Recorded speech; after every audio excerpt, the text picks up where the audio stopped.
guys! Welcome back to my YouTube channel, Filipina and Turkish Vlog. Today is Friday and nanggaling na kami sa labas ni Layla kasi nilabas ko siya and nag-deliver ako ng mga produkto natin. Wow, produkto. Nag-deliver na ako guys. Sobrang aga ko nag-deliver kanina kasi babalik na siya sa kanyang trabaho. So, sinabay ko na yung pagbalik niya para kasi madali lang naman dahil dyan lang naman sa malapit dito sa amin. Medyo malapit lang dito sa amin yung pinag-deliveran ko. And then after that, pumunta na kami ng park ni Layla. Pinaglaro ko siya. And napagod naman siya. So, natulog na siya ngayon. And naligo ako dahil sobrang alikabok sa labas. And sobrang init na ngayon. Sobrang mainit na talaga. And feeling ko, lahat ng mga alikabok sa labas ay nalanghap ko na. Lahat ng alikabok ay nasa katawan ko na. Kaya naligo ako guys. And yung suklay, and hindi ako nagsusuklay pala guys kapag naligo ako kasi ang mangyayari is manlalagas yung buhok ko. So, nanghihinayang ako sa mga buhok ko na nalalagas. Kaya di na ako nagsusuklay. Anyways, kumain na rin ako and ang dami kong niligpitin kasi tonight ay uuwi kami ng probinsya. Supposed to be dapat is imimit ko yung aking subscriber galing London. Pero hindi ko na siya mamimit kasi nabago yung namin meet up time dapat. Pero sabi niya, sige, pagbalik mo na lang next week since 15 days naman sila dito sa Istanbul, dito sa Turkey. So let's see sa pagbalik namin next week kung mamimit ko siya. Pero let's see kung matutuloy ba kami mamayang gabi kasi si Mr. parang tinatamad siya. Pero gusto ko rin naman pumunta sa probinsya kasi ang dami ko pang mga iintindihin na gagawin doon. And para next week yung mga may parating akong mga parcel na pinurchase ko na mga order sa atin. So, tamang-tama next week marireceive ko siya. And if ever naman wala ako dito sa bahay, papupuntahin ko na lang sa branch. Then, papupuntahin ko na, ano ko na lang dito sa may malapit sa amin, sa may post office. So, pupuntahan ko na lang sa post office. Madali lang naman guys. Anyways, for today's video guys, is may nagtanong na subscriber natin na Pilipina na nasa Pilipinas pa lang. And nagtatanong siya kung ano daw ba yung apartments na magkano apartment dito sa Turkey. If ever na pumunta na siya dito sa Turkey kasi parang magtatrabaho siya dito kasi kasi nakahanap siya ng employer dito sa Turkey and may binigyan siya ng 1 day or 24 hours na day off and iniisip niya kung saan siya titira or apartment if ever na andito na siya and day off niya. Kasi guys, this is Turkey. Kailangan nyo talaga ng apartment, especially pag winter. Kasi sa winter, sobrang lamig and parang ayaw nyo lumabas papuntang mall. Sa ngayon, parang okay lang na mag-stay kayo sa mall maghapon and then balik kayo sa amo nyo kung gusto nyo. Kung prepare nyo yun na matutulog kayo sa bahay ng amo nyo. Pero yung iba kasi, mas gusto nila yung parang nakakapahinga or mas makakapahinga sila talaga kapag may sarili silang apartment or may sarili silang pagtutuluyan ng isang araw, kahit isang araw lang.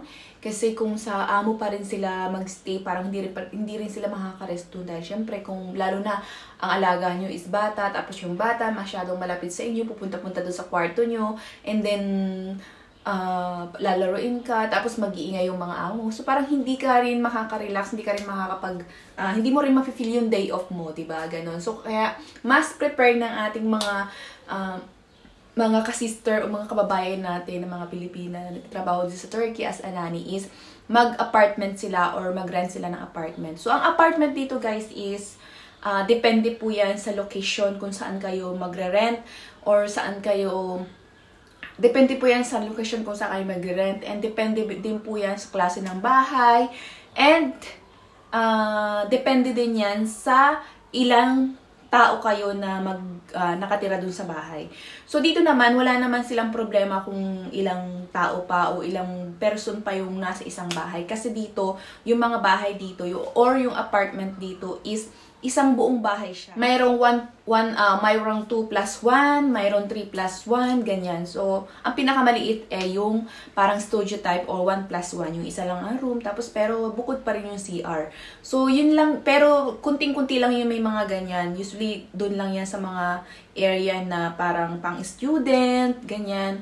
Kasi marami dito mga estudyante na galing ibang lugar o foreigner na nag-aaral dito sa Turkey. So, Pero most of yung houses dito is malaki talaga, yung parang 2+1 and 3+1. So, ano nga ba? So, magkano nga ba? And saan kayo pwedeng kumuha? Dito kasi sa Turkey, guys, may community dito na mga Filipino community, and may maraming mga sa page dito or community dito sa Turkey. Mahahanap niyo yan sa Facebook, and then magpapollow lang kayo sa kanila or magjo-join lang kayo sa kanilang group, and then pwede kayo mag-post doon kung maghahanap kayo ng apartment.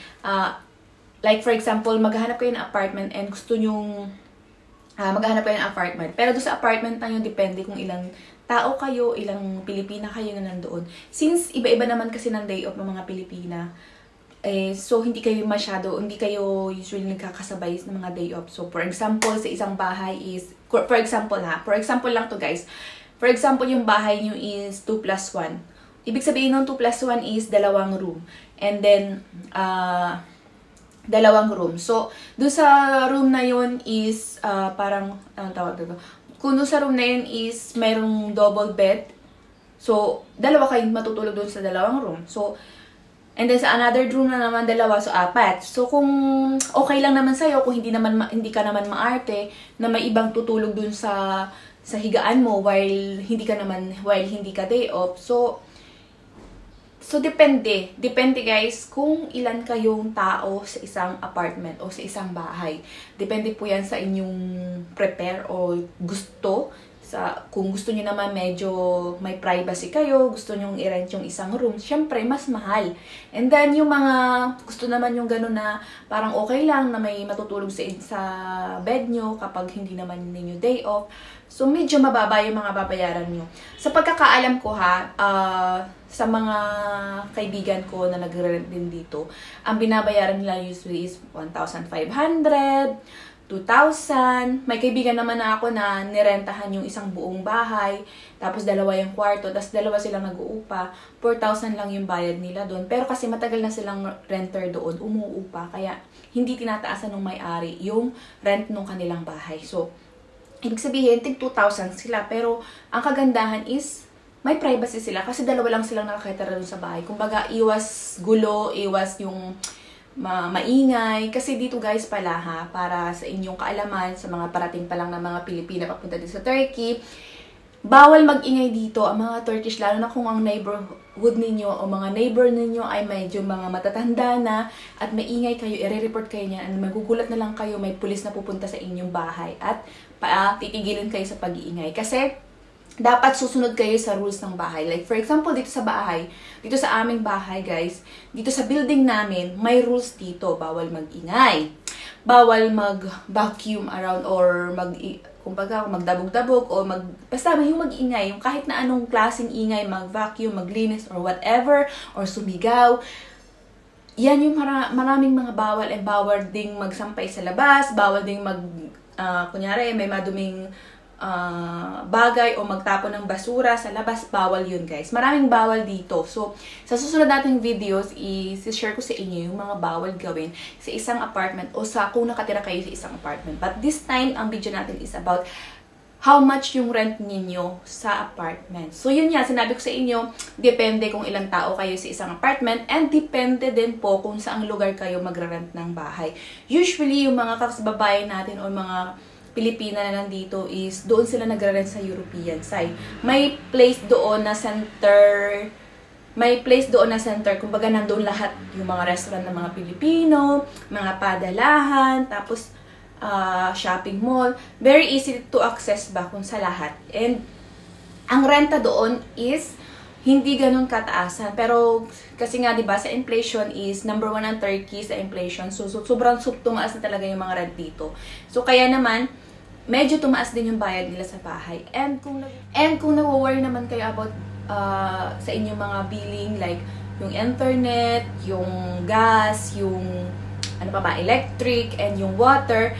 Ang water, electric at gas, ang water, electric dito guys is sobrang mura lang talaga kumpara sa Europe, or siguro mas kumpara din sa Pilipinas. Kasi sa pagkakaalam ko, ang mahal ng kuryente sa Pilipinas. Pero talagang napuntahan kong bansa, dito talaga mura sa Turkey ang electric at tubig. Magugulat ka. And also yung gas. Medyo mataas nga lang yung gas nila dito, pero hindi pa rin ganun eh. Kung ikukumpara mo pa rin sa Europe, mas mahal sa Europe ang mga kuryente, tubig, at saka yung gas. Sa Turkey, sobrang mura lang guys. For example, yung gas na sinasabi ko is yung pagluto, yung hot water. Yun yung sinasabi kong gas. So, malaki lang talaga is sa rent. And then, siguro sa internet. Pero depende rin kasi sa internet kung paano kayo gagamit ng internet nyo. Kung ayaw nyo naman ng internet sa labas, pwede naman. And kung alam nyo yun, ang pinakamalaki lang talaga dito is yung rent ng bahay. Tulad ng sinabi ko guys, iba-iba yung presyo and depende din sa place o depende din sa building, depende din yung sa floor na tinirahan nyo. For example, mas mababa kasi yung rent sa mga batch o sa first floor o sa sa ground floor, mas mura yun doon.